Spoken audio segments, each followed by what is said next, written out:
Friends, நான் மஜித் பேசுகிறேன். இப்போ நம்ம பார்க்குறோம்ல, இந்த மொபைல் வந்து ஐஃபோனில் வந்து 14 ப்ரோன்னு சொல்லிட்டு ஒரு தரமான மொபைலு. ஸோ வாண்டட் லிஸ்ட்டில் உள்ளது 14 ப்ரோவில் இன்றைக்கும் வந்து பார்த்திங்கன்னா கேட்டுகிட்டே இருக்காங்க ஐஃபோன் 14 ப்ரோ இருக்கா அப்படின்னு. ஸோ 55,000 இதோட விலை, 55,000 இது. ஸோ இதில் என்னன்னா உங்களுக்கு வந்து பார்த்திங்கன்னா ஒரே ஒரு நிமிஷம் இருங்க. பேட்ரி ஹெல்த்து 100 இருக்குங்க. புதுசாக சேஞ்ச் பண்ணியிருப்பாங்கன்னு நினைக்கிறேன்.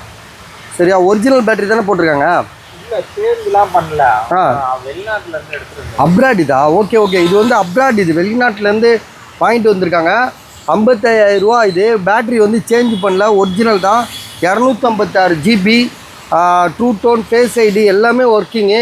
மொபைல் பார்க்கும்போதே தெரியுது, தெளிவாக செம்ம கண்டிஷனாக இருக்குது யூஸ் பண்ணுறதுக்காக. அப்படியா? சரி, அப்போ செக் பண்ணி காட்டு. அதாவது அங்கே வந்து புதுசு, அங்கே வந்து யூஸ் பண்ணுற மாதிரி காமிச்சு எடுத்துகிட்டு வந்திருக்காங்க. அதனால தான் இவ்வளோ கம்மியாக தர முடியுது. ஐஃபோன் 14 ப்ரோ 256 GB, பேட்ரி 100, ஒரு கிராட்ச் டென்ட்டு கிடையாது. கிட்டத்தட்ட ஒரு நீட் கண்டிஷனான மொபைலு.